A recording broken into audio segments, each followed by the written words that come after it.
నేను sadist happy feel అవుతాను అంటున్నాడు. కాంగ్రెస్ ని గెలిపించారు చూడండి, అది మా చెప్పుతో మేము కొట్టుకోవాలి. నెక్స్ట్ మాత్రం వాడు రాడు. దొంగతనంగా రాత్రిపూట చేస్తా అంటే ఇంక వాడు దొంగోడే అనాలి కదా, కుప్పమేస్త్రి అని అంటారు కదా, దొంగ అంతే. ఎగ్జామ్స్ ఉన్నాయి, పిల్లల ఎగ్జామ్స్ టెన్షన్స్ పెట్టుకోవాలా, పొద్దున్న లేస్తే వీడి మెసేజ్లు వీడు ఫోన్లతో సావాలా, పొద్దున్న లేస్తే వీడి న్యూసే సరిపోతుంది. గాంధీ స్టాచ్యూస్ ఏం తక్కువ లేదండి హైదరాబాద్ లో. మళ్ళీ చచ్చిపోయిన ఆయన తీసుకొచ్చి స్టాచ్యూ చేయాల్సిన అవసరం అయితే మాకు లేదు. వాళ్ళ ఫ్యామిలీ మెంబరే వద్దంటుంటే మేమైతే అలో చెయ్యమండి. మా ఆ సుందరీకరణ చెయ్యాలంటే మేము దానికి ఏమి విరుద్ధం కాదు, చెయ్యమనండి. కానీ మా బిల్డింగ్లు కూలగొట్టి సుందరీకరణ చేస్తా అంటే మాత్రం దానికి మేము ఒప్పుకోము. ఒకవేళ అదే జరగాల్సి వస్తే మా శవాల మీదకి వెళ్ళి చెయ్యమనండి. గాంధీ స్టాచ్యూస్ ఏం తక్కువ లేదండి హైదరాబాద్ లో. మళ్ళీ చచ్చిపోయిన ఆయన తీసుకొచ్చి స్టాచ్యూ చేయాల్సిన అవసరం అయితే మాకు లేదు. వాళ్ళ ఫ్యామిలీ మెంబరే వద్దంటుంటే ఈయన వచ్చి కొత్తగా మళ్ళీ గాంధీ స్టాచ్యూ పెడతా అంటున్నాడు. సో మేమైతే ఒప్పుకోము సార్. హైడ్రా వెహికల్స్ దింపడం, పోలీసు వాళ్ళు దింపడం జరుగుతుంది, మరి ఆయన చేస్తున్నారు. ఇంకా వాడు దొంగతనంగా చేయాలి, కానీ మా ముందు ధైర్యం ఉంటే మమ్మల్ని అడిగి నోటిఫికేషన్స్ ఇచ్చి మాకు అంతా సెటిల్ చేసి చేయమనండి. దొంగతనంగా రాత్రిపూట చేస్తా అంటే ఇంక వాడు దొంగోడే అనాలి కదా, కుప్పమేస్త్రి అని అంటారు కదా, దొంగ అంతే. సెటిల్మెంట్ కూడా మేము ఒప్పుకోము అంతే. మా ఇల్లు మాకు కావాలి అంతే. చాలా చిన్న పిల్లలు కూడా రోడ్ ఎక్కడం జరిగింది. చిన్న పిల్లలు సార్, మాకు ఎగ్జామ్స్ ఉన్నాయి, పిల్లలకి ఎగ్జామ్స్ ఉన్నాయి, పిల్లల ఎగ్జామ్స్ టెన్షన్స్ పెట్టుకోవాలా, పొద్దున్న లేస్తే వీడి మెసేజ్లు వీడు ఫోన్లతో సావాలా, పొద్దున్న లేస్తే వీడి న్యూసే సరిపోతుంది. వేరే కాన్సెప్టే లేదు మాకు. ఏం చెప్తారు అంటే ఆయన వచ్చినప్పటి నుంచి, ఆయన అధికారం వచ్చినప్పటి హైడ్రా పేరుతోటి ఇలా సుందరీకరణ పేరుతో చాలా గృహాలు కూలగొట్టడం జరిగింది. ఎందుకు అట్లా చేస్తున్నారు మరి? ఇది మా తప్పే అండి. కాంగ్రెస్ ని గెలిపించారు చూడండి, అది మా చెప్పుతో మేము కొట్టుకోవాలి. ఏంటంటే ఉన్న అభివృద్ధి సరిపోదు అనేసి ఆయన వస్తే ఇంకేదో వండర్స్ చేస్తాడు అనేసి వాడికి ఓటేశారు కదా, అందుకని ఎవరు చెప్పుతోటి వాళ్ళు కొట్టుకోవడం సరిపోతుంది. నెక్స్ట్ మాత్రం వాడు రాడు, నెక్స్ట్ ఇయర్ మాత్రం వాడు రాడు అంతే. పథకాలు ఆయన ఇచ్చిన పథకాలు 6 హామీలు అలాగే ఉండే, ఫ్రీ బస్ ఒకటి ఇవ్వడం జరిగింది అనమాట. సో మరి ఆయన పథకాలు నెరవేర్చకుండా 5,000 కోట్లు పెట్టి కోస్తే 2 కోస్తే కూడా రూపాయి రాదని చెప్పిన వ్యక్తి మరి 5,000 కోట్లు పెట్టి ఎలా? అవును సార్, ఇప్పుడు ఆయనకు ఒక ఐడియా ఉంది నెక్స్ట్ కాంగ్రెస్ రాదని. ఇప్పుడు ఉన్నంత వరకు రియల్ ఎస్టేట్ చేసుకొని వాడు సెటిల్ అయిదామనేసి ఈ పనులన్నీ చేస్తున్నాడు. వాడు చేసిన అభివృద్ధి అయితే మాకేం కనబడట్లేదు. కేటీఆర్ చేశారు, కేసీఆర్ చేశారు. ఇప్పుడు మాకు వెనకాల చూసి ఎంత బ్యూటిఫికేషన్ ఉంది, అదంతా వదిలేసి ఈయనేమో అభివృద్ధి చేస్తాడంటే గాంధీ స్టాచ్యూ చచ్చిపోయిన ఆయన తీసుకొచ్చి ఇప్పుడు స్టాచ్యూ చేయడం ఏంటంటే ఏం చేశాడనండి? ఏం చేయడానికి గాంధీ ఇప్పుడు స్టాచ్యూ పెట్టడానికి అక్కడ 450 ఫ్యామిలీస్ లేకుండా వాళ్ళని తీసేసి స్టాచ్యూ పెడితే ఎవరికి ఏమొస్తుంది? ఆయన వద్దంటున్నాడు కదా పాప, ఆయననే వద్దంటున్నాడు కదా, ఫ్యామిలీ మెంబరే వద్దంటుంటే ఈయనెవరండి? అందరు చెప్పమని అడుగుతున్నారు పాపం, న్యూస్ లో చూస్తుంటే పెద్దవాళ్ళు వాళ్ళందరూ చెప్పమని అడుగుతున్నారు. అది వెరీ బ్యాడ్ యాక్చువల్ గా. ఆయన మేబీ సాడిజం, అంత సాడిస్టిక్ ప్లెజర్. నాకు మీరు ఏడవండి, నేను సాడిస్ట్ హ్యాపీ ఫీల్ అవుతాను అంటున్నాడు. ఎవరైనా సీఎం అయి ఉండి ప్రజల్ని కాపాడేటట్టు ఉండాలి, కానీ ప్రజలు ఏడుపుని నెత్తి మీద వేసుకునేటోడు సీఎం ఎందుకు అవుతాడండి? అది ఎలక్షన్ టైంలో మీ దగ్గర తిరిగారు, చాలా మంది ఓట్ల కోసం తిరిగారు, ఓట్లు వేసారు, ఓట్లు వేయించుకున్నారు. మరి ఓట్లు వేయించుకుని ఎమ్మెల్యే ఎక్కడ పోయాడు ఈ టైంలో? ఇంకా ఇప్పుడు ఎవరు రారండి, ఇప్పుడు ఎవరూ రారు. మాకు సపోర్టెడ్గా కేటీఆర్ తప్ప, కార్తిక్ రెడ్డి తప్ప ఎవరూ రావట్లేరు.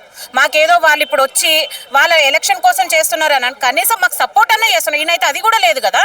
మేము ఉన్నాము, మేము ధైర్యం చెప్తాం, మీకు రేపు ఈ ప్లేస్లో ఇంకొక ప్లేస్ ఇస్తాము, ఏదో ఇస్తామని చెప్పాలి కదా. ఏమీ లేదు. ఇట్లా నైట్ వచ్చేసి బుల్డోజర్లతోటి కొడతాను అని అంటే ఎవడు ఒప్పుకుంటాడండి? ఏమి ఇవ్వలేదండి, ఏమీ లేదు. నెలకు వచ్చేసరికి మేము 55,000 కట్టుకుంటున్నాము. ఏది మాకు వచ్చే శాలరీలో దాచిపెట్టుకొని 55,000 కట్టుకుంటుంటే వీడు వచ్చి ఇప్పుడు ఇల్లు కూల కొట్టేసి మాకేమి అని అంటే మేము రోడ్డు మీద పడాలి. మాకు ఈఎంఐలు మాఫీ అవుతుందా? మేమేం కావాలనేసి ఇప్పుడు ఇల్లు కడతా, ఇది కూల కొడతాను. మేము ఇప్పటి వరకు కట్టిన అమౌంట్ అయితే మాకు తిరిగి రాదు. సో మాకు ఇవన్నీ కన్నా మా ఇల్లు మాకు ఉండడమే బెనిఫిట్. ఎంత ఈఎంఐ మాఫీ అయినా ఏదైనా మేము ఇప్పటికీ ఒక 4 years 5 years నుంచి ఈఎంఐస్ కట్టినాం, డౌన్ పేమెంట్ కట్టినాం, ఇంటీరియర్ పెట్టుకున్నాం, చాలా పెట్టినాం. గోల్డ్ లోన్లు పెట్టుకొని అమౌంట్ తెచ్చుకొని ఇంటీరియర్ చేయించుకొని ఇల్లు తీసుకున్న వాళ్ళు కూడా చాలా మంది ఉన్నారు. సొసైటీలో మాకంటూ ఒక ఇల్లు ఉండాలనేసి మేము రూపాయి కూడగొట్టుకొని మేము ఇల్లు కట్టుకుంటే, మేము ఇల్లు కట్టుకుంటే ఇప్పుడు వచ్చి ఇల్లు కూల కొడతా అంటే మేము ఎక్కడ పడాలి? మేము ఎక్కడికి వెళ్ళాలి? దీనికి మేము పోనీ వాడు ఇల్లు ఇస్తాడా మాకు? వాడి ఇల్లు అయితే మాకేమి ఇవ్వడు కదా. అది పోనీ ఆయన అభివృద్ధి వాళ్ళ ఇంటికాడ నుంచి స్టార్ట్ చేయండి. సరే సీఎం అయ్యి అట్లా ఉన్నాడు, హ్యాపీ అని ఫీల్ అవుతాం కదా. మేము ఫోర్ట్ వ్యూ నుంచి వచ్చామండి. ఇక్కడ ఉన్న వాళ్ళందరూ ఫోర్ట్ వ్యూ కేంద్రీయ విహార్ ఇక్కడ నుంచి వచ్చామండి. ఇప్పుడు ఈరోజు మీరు రామన్న గారు రావడం చేశారు. ఎందుకు వచ్చారు? వాళ్ళు వాళ్ళ రాజకీయ ఉద్దేశంతో రాలేదు. ఇక్కడ బాధతో మనుషులు బాధలతో పడుతున్నారు, ప్రభుత్వం అనేది బాధ పెడుతుంది, వాళ్ళందరికీ సపోర్ట్గా ఉండాలని వచ్చారు. ఇదేదో రాజకీయం చేయడానికి వచ్చింది కాదు. మేము అడిగితే వచ్చారు వాళ్ళు. అది ఒకటి గుర్తుపెట్టుకోవాలి. ప్రభుత్వం అనేది ప్రజల కోసం ఉన్నది. అదే కానీ ఒకటే సైడ్గా వాళ్ళకి ఏం కావాలో అది నిర్వర్తించడానికి, వాళ్ళకి ఏం కావాలో అది సాధించడానికి ప్రజల్ని ఇబ్బంది పెట్టి ప్రజల సహాయం లేకుండా ప్రజలతో సపోర్ట్ లేకుండా వాళ్ళకు నచ్చినట్టు వాళ్ళు చేయడం అనేది కరెక్ట్ కాదు. ఒకటి మీరు చూస్తున్నారు, ఇంతమంది ఫ్యామిలీస్ ఈరోజు ఆదివారం అయినా ఇంట్లో ఉండి సుఖంగా ఉండొచ్చు కదా, లేదు కదా, సుఖంగా ఉంచితే కదా. ఫస్ట్ ఆఫ్ ఆల్ సుఖంగా ఉంచకుండా ప్రజల్ని కంటిన్యూస్గా బాధలు పెడుతూ మనుషులు బాధ పెడుతూ రోజువారీగా కష్టాలు పెడుతూ ఏం సాధిస్తున్నారో మనకు తెలియదు. ఫస్ట్ ఆఫ్ ఆల్ అది ఆఫీస్లో కూర్చుంటే తెలియదండి. ఇక్కడికి వచ్చి బయటకు వచ్చి ఒకసారి మాట్లాడండి, ఒకరిని కలవండి. ఆఫీసులకు వెళ్తే అపాయింట్మెంట్ ఇవ్వకుండా చేయడం కాదండి. ఇప్పుడు వాళ్ళు చేయాలనుకున్నారు, వచ్చి మమ్మల్ని రిక్వెస్ట్ చేయాలండి. మేము పోయి వాళ్ళని అడుక్కోవడం కాదు కదా. మేము లీగల్ గా ఉండోళ్ళం కాబట్టి. వాళ్ళ తమ్ముడు ఇల్లు కూలగొట్టిండా, వాళ్ళ తమ్ముడిది కూడా బఫర్ జోన్ లోనే ఉంది. వాడిది ఏం చేయట్లేడు, వాడి ఇల్లు ఉంది కదా, వాడిది ఏం చేయట్లేడు. ఇంతమంది వదిలేసి పేదోళ్ళ మీద పడడం ఏంటండి? ఫస్ట్ ఆయనది కూలగొట్టుకోమని, ఆయన అభివృద్ధి అంటే ఫస్ట్ వాళ్ళ ఇంటికాడ నుంచి స్టార్ట్ చేయమనండి. పక్కన పేదోళ్ళ వాళ్ళ ఇల్లు కాదు. చూడండి, ఇక్కడికి రండి, మమ్మల్ని కలవండి. వాళ్ళ ఉద్దేశం ఏంటి, వాళ్ళు నిజంగా ఏం చేయదలుచుకున్నారు అంటే మేము భాగస్వాములు అవుతాం. మీరు నిజంగా చేయాలనుకుంటే ఇప్పుడు ఉన్న నది సరిపోతుందండి. ఇప్పుడు ఎన్ని గేట్లు ఎత్తినా కూడా నది ఇంతకు మించి పారట్లేదు. ఒకటి గుర్తుపెట్టుకోవాలి. కావాలని కూడా లాస్ట్ టైం వాటర్ ఎత్తి గేట్ ఇంతవరకు ఎప్పుడు మాకు వాటర్ ప్రాబ్లమే లేదు. 2020 ఎత్తేసి మమ్మల్ని భయపెట్టాలని చూశాడు. కానీ ఏం జరగలేదు అది. ఎందుకంటే మా ఇల్లు ఏం బఫర్ జోన్ లో లేవు, నది అనుకునే బఫర్ జోన్ లేవు, రేవంత్ రెడ్డి అనుకునే బఫర్ జోన్ లో ఉన్నాయి. ఆ రేవంత్ రెడ్డి మనసులో అనుకునే బఫర్ జోన్ లో ఉన్నాయి. లేదు ఇప్పుడు రియల్ ఎస్టేట్ చేయడానికి పని అంతా వాడంతా రియల్ ఎస్టేట్ చేసి బిజినెస్ చేసి ఇంకా నెక్స్ట్ కాంగ్రెస్ రాదు. ఉన్న వరకు పైసలన్నీ మూట కట్టుకొని పోవడానికి ప్లాన్ అంతా చేస్తున్నాడు అంతే. 2007 కాంగ్రెస్ ప్రకారం చిన్నపిల్లలు చెప్పండి. 2007 కాంగ్రెస్ చాలా ఏళ్లుగా ఇక్కడ ఉన్నారు. వాళ్ళకి ఇప్పటిదాకా ఈ బాధలు అనేవి ఏమీ లేవు. ఆల్ ఆఫ్ ఎ సడన్ ఈ రేవంత్ రెడ్డి వచ్చి భయపెడుతున్నాడు.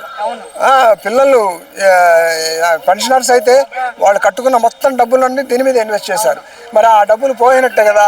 బ్యాంక్ వాళ్ళేమో మాకు కంపల్సరీగా ఈఎంఐ కట్టాలి, లేకపోతే మేము ఒప్పుకోము అంటారు. రెండు విధాలు రేవడంగా అయింది. బ్యాంక్ లోన్ ఇచ్చిందంటే రిజిస్ట్రేషన్ ల్యాండ్ ప్లస్ అన్ని ఫెసిలిటీస్ వాళ్ళే ఇచ్చారు. వాళ్ళే అప్రూవల్ ఇచ్చి మళ్ళీ వాళ్ళే ఇప్పుడు మేము రెగ్యులర్గా ట్యాక్స్లు అన్నీ కడుతూనే ఉన్నాం.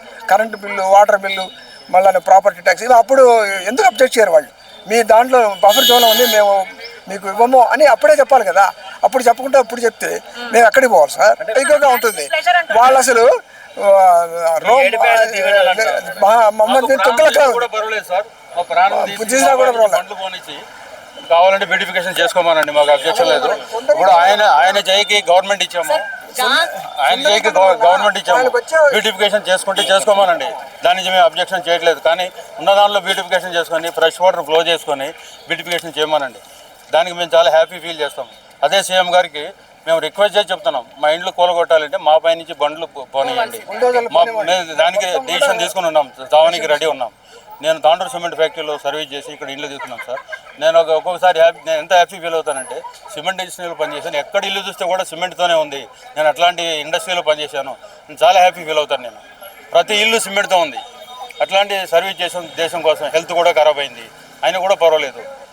ఇంకో ఎక్కువ అంటే 10 సంవత్సరాలు బతుకుతాము, 5 సంవత్సరాలు బతుకు చెప్పలేము. పోవడానికి రెడీ. ఇండ్లు కూలగొట్టాం మాత్రం మేము బండికి అడ్డం పండుకుంటాం. మా పై నుంచి బండి పోనేయమనండి, సుందరీకరణ చేసుకోమనండి, పర్వాలేదు. మేము దానికి డిసిషన్ తీసుకున్నాం సార్. ఎందుకంటే ఇది గవర్నమెంట్ ఆర్గనైజేషన్ అని ఇక్కడ ఇల్లు తీసుకున్నాము, సెంట్రల్ గవర్నమెంట్ ఆర్గనైజేషన్ అని. వాళ్ళు గవర్నమెంటే లీగల్గా అన్ని పర్మిషన్ ఇచ్చారు. 30 మీటర్ 2 సైడ్స్ బఫర్ ఎఫ్టీఎల్ ఏమో ఉంది ఆల్రెడీ. దాని లోపల చేసుకోవచ్చు బ్యూటిఫికేషన్, ఫ్రెష్ వాటర్ ఫ్లో చేయొచ్చు. అది ఆ పని ఆయన చేసినప్పుడు మేము చాలా దోమలు, ఆరోగ్య సమస్యలు వస్తున్నాయి. ఫ్రెష్ వాటర్ పోతే సార్, రెయిన్స్ వస్తే హ్యాపీగా వెళ్ళిపోతుంది, ఫ్రెష్ వాటర్ పోతుంది. అదే ఇప్పుడు గోదావరి వాటర్ అయితే తెచ్చి ఫ్రెష్ వాటర్ ఫ్లో చేస్తే మంచిగా ఫ్లో వెళ్ళిపోతుంది. ప్లస్ టాయిలెట్స్ ఏవైతే ఉన్నాయో డైవర్ట్ చేయమనండి. అక్కడిక్కడ పైప్ లైన్ ఏదేసి డైవర్ట్ చేసి కదా toilets, lakhs of toilets, toilets అన్ని అందులోకి వస్తున్నాయి. అది ఆయన కూడా తెలిసి ఉంటుంది కదా. ఆ టాయిలెట్స్ అన్ని హెవీ పైప్ లైన్ చేసి డైవర్ట్ చేయొచ్చు. వేరే స్టేట్లో ఉన్నాయి, హెవీ పైప్ లైన్స్ ఉన్నాయి, డైవర్ట్ చేస్తారు టాయిలెట్స్ వాటిలో వేసి.